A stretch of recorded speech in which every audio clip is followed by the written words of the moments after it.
Hello there everybody, it's wee Paddy here, and as you can see by the title, this is a follow-on on my knife collection.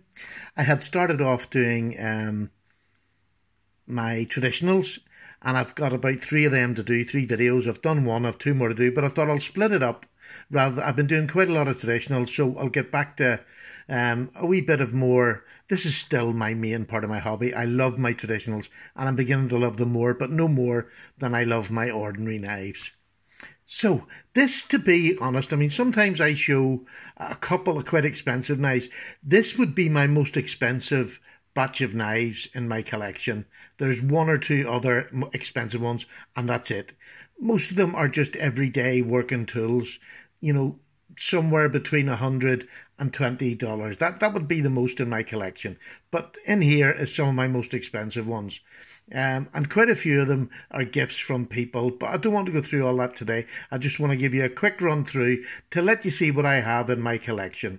Now, and the reason I started with this one, you got Spyderco, we've got Benchmade, I've only got 1 ZT, I have 3 Kaiser knives, and I just thought that would fill out the gaps. I give Spyderco an awful lot of stick in my videos, but I do it because they're such a big brand and I feel they should be a wee bit more, how do I put this? I think it should be a bit more responsible or answerable to their collectors, because some of the knives are letting past QC, and which is the one thing that they rap on about, is not great. Either the blade grain, the fit and finish, the alignment. There's so many things recently in this last year or 2 that have not been great, and I have been on the end of buying them and seeing them. So this is not. I am a Spyderco. I like Spyderco knives. I like them for their functionality, not particularly the shape, but their functionality, and I believe that they have some of the best shapes on handles if you're going to do very light work. Like this is a beautiful, let's start here, there's a UK PK. And I put this out because it's in my traditionals as well, but it's also a very functional Spyderco knife. But there's not a chamfered end, Harley. You know, they haven't rounded it off to make it, you know, nice and comfortable. It is comfortable. Look, Spyderco have the best grips in the world. They lock you in, you're not going anywhere.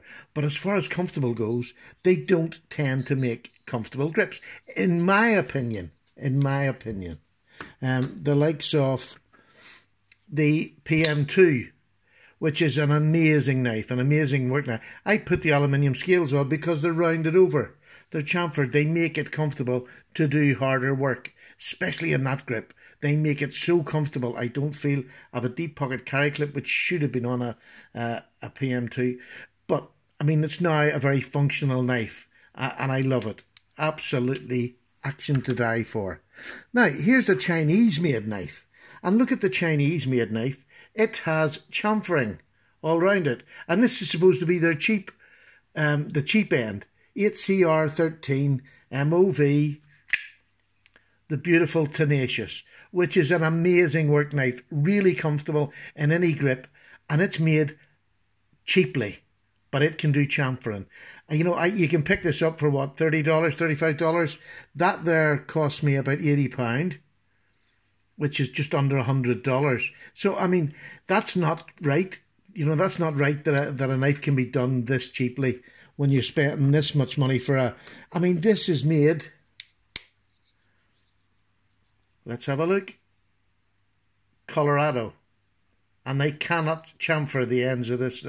That's not right. So, that's why I give Spyderco a bit of stick. But, in saying that, I believe they are an amazing knife makers. I just wish the QC was as good as they talk it up to be. This has got to be the most popular. I don't know, many times I've said, is this a delicate killer? Nothing's killing this. I don't know why nothing's killing this, because yes, it's a good knife. Is it a great knife? Yeah, it is, because it's lasted the test of time, but it's very comfortable in hand. It's got a very average steel for the price that it comes at, VG10. There's no doubt about it. It's a comfortable knife. It's just a nice knife. It's a lockback. And it's probably going to sell forever. But I don't think it's all it's cracked up to be. I think they should be dropping the prices and pushing the quality onto things like this. I mean, this is plastic and it's rounded. That's plastic and it's not rounded, so it can't cost that much. Do you know what I mean? G10 is just another form of bloody plastic. No, never mind. There we go. So, the Delica, which is a must-have if you're going to review knives, the PM2, the Tenacious, they're the three that I think you have to be a reviewer. Although it's starting to change now because Spyderco have got some beautiful knives that are up on the range. So let's get back to some of their cheaper range. This is a Meadowlark. This is the one with G10. Beautifully backspacer at the back. Now it's a lockback, but look how beautifully that is done. And this is a cheap knife. So I put this deep pocket carry clip on it. I can only get one screw in, but I was able to get it tight enough that it gives me the use. There's a sneak up choil on this where you don't have on the Delica. An absolutely beautiful knife. HCR13, yeah, you'd sharpen it a bit more than the Delica, but it's in G10. It's got a forward choil. It's meant to be a forward choil. Absolutely beautiful knife. I would recommend this now over a Delica, but that's just me. That's just me. I don't believe the Delica are worth the money. And then we have a little Bird Robin 2, and this is the Bird version. The cheaper version, the HCR13 again. This is the version of the Dragonfly. Same size as the Dragonfly. Again, it's got the forward choil. This is a toady little knife. And look at the full four finger grip on this sneak up choil. Absolutely brilliant. I would recommend this over the Dragonfly HCR13. Now, back up to the more expensive one. This little toady thing. The size of this, there's in the palm of my hand. This little toady thing is the Man Bug.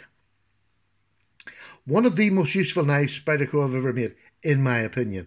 This is ZDP 189. Absolutely a workhorse. I know that's going to sound really stupid. It's a lockback with that steel. I have no fear of cutting anything. But look, that is a genuine workhorse to have in your pocket, because it's just such a good knife. It's a 3-fingered grip, but let me tell you, when that 3 fingers is locked in, this is where Spyderco earn their money. That is locked in. You feel absolutely secure that you can take on anything within the size of the blade. But it is just an amazing knife, and I use it more than most knives in my collection. Now, I have one sheet. This is the Dragonfly. It's a clone I got from AliExpress, but I just thought I'd be honest and show it. I use this for comparisons. I used it until I got this here and realised that this was the same size.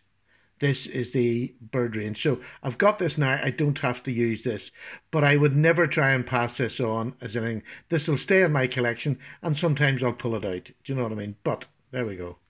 It's just to be honest. You know, I have got it in my collection. I have no problem with it. I have no problem with it. It's not a good knife. It's just all right, but it's good to use to show the pocket clip, to show the size of a Delica. Now, that's my Spydercos, which is the most of my collection knives. Other than Ganzos, Spydercos are my most collected. So that just shows you how much I do like Spydercos and why I probably give them more stick than most. And they can take it. On this side now, we have Benchmade.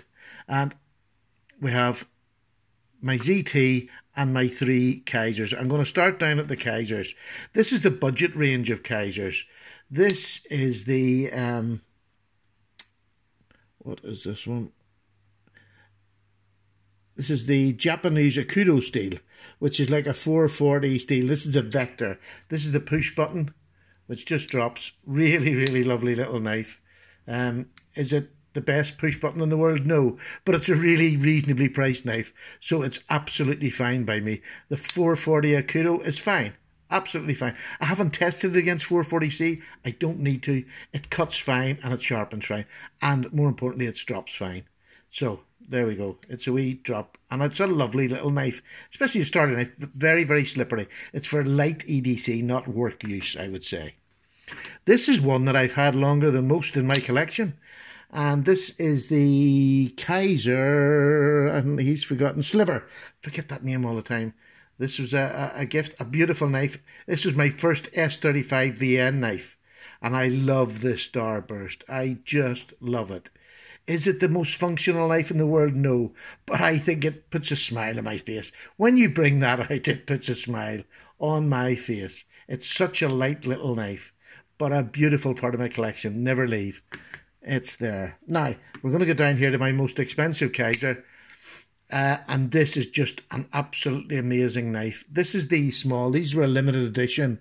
This is M390, and it's the Kaiser Shoal. There we go. I'll just bring that up and let you see. The Kaiser Shoal by King Ming, and all titanium. Absolutely stunning. Love the blade shape. Love the handle grip. It's got everything you need in a high-end knife. I can get just about 4 fingers on it, but it's small enough that it's just a real EDC knife with a blade steel to die for. Blade steel to die for. Absolutely beautiful. The action on it is absolutely... I haven't had this out for ages, but it's still a beautiful action on it. Lovely little knife by Kaiser. The next one is my only ZT. And I don't know why it's my only... I'm not too keen on the bigger knives. I tend not to buy bigger knives. This I use because it's one of the best flippers in the world, in my opinion. I just love it. It is perfect in my hands in every way. Just absolutely... It couldn't be a centimetre or sort of half a centimetre shorter because it wouldn't be perfect. It is perfect just the way it sits in my hands. Absolutely stunning. Love this knife. It was anodized for me before I got it. Love the anodization. Love the knife. One of the best EDC carriers out there. One of the best. Absolutely beautiful. And it's a flipper. But look, you can it's funny, I've been getting... I'll come back to that later. I nearly went off on a rant there. No, it's just you can't feel it. It's such a beautiful knife. Always be part of my collection, and again it's great for reviews. Another slip joint, and I've slipped it in here simply because of the price it is, that I sort of rate it as part of my Benchmade collection and my traditional. See, I've been using that. I don't know what that is, that muck on it. Sometimes I do use them and just throw them back in again, usually to cut food. There we go. It's a bit better. This is the Benchmade Proper. Really, really... it's a knife with a lot of faults, but it is a beautiful knife, if that makes any sense. It's a bit like a Spyderco. If they'd have taken the time, I think they could have come up with an absolutely amazing knife, but as it is, it's an amazing knife. Doesn't make any sense, can't clear it in my own head, but it is. I love it. It's got micarta, it feels beautiful in the hand, and as long as you treat it with the respect you give any knife, you'll have no problems. A lovely working knife. Really do enjoy that knife. One of my more favourite carry knives.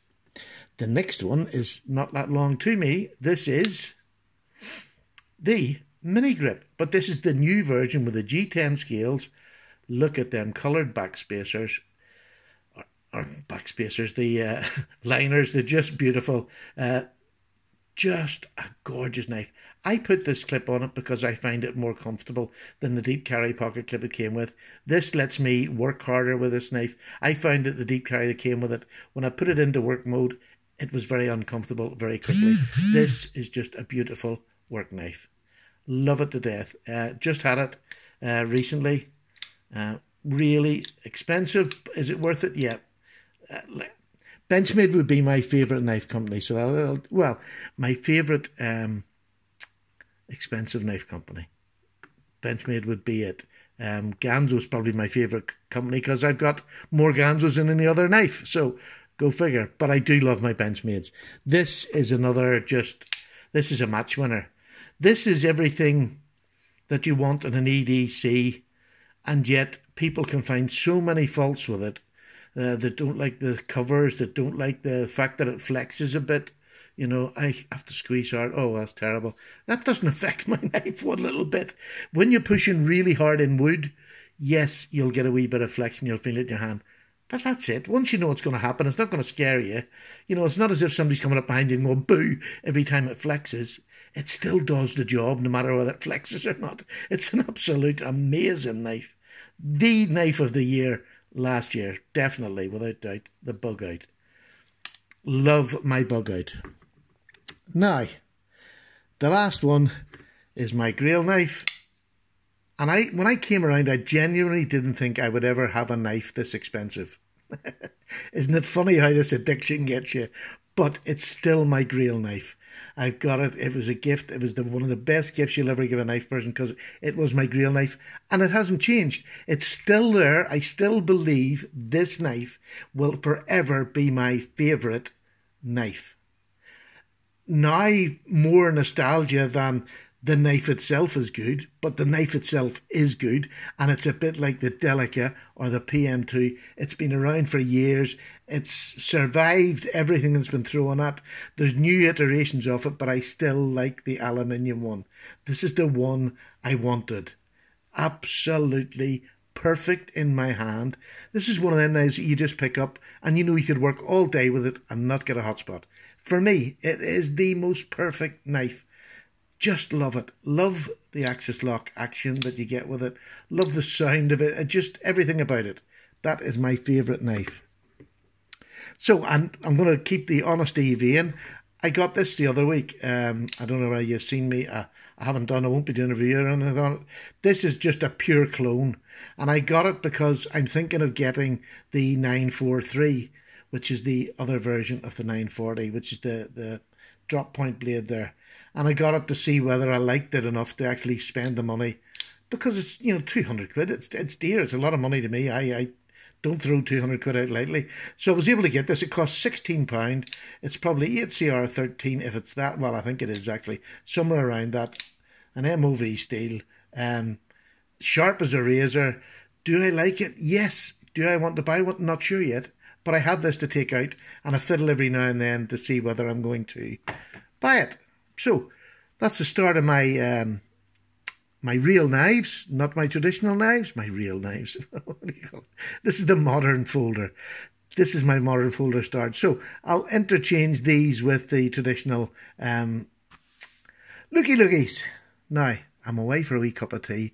I hope you enjoyed that. I love this. When I sit and I look down, I am so full of happiness for the knives that I've got down there. They've been given to me from a lot of really genuine people who have been with me from the first couple of months I started this channel. They've backed me. They've helped me through times when I didn't have money to buy knives. So the appreciation I have for the knife community started with most of these knives. And it's just been a blessing ever since. So, thank you to all those. You know who you are. Thank you to you for watching this little video and me drone on a lot of old drivel. But this is it. This is my warm fuzzy feel. Do you know what I mean? Take care. I'm away now. Cup of tea time. Bye now. Bye.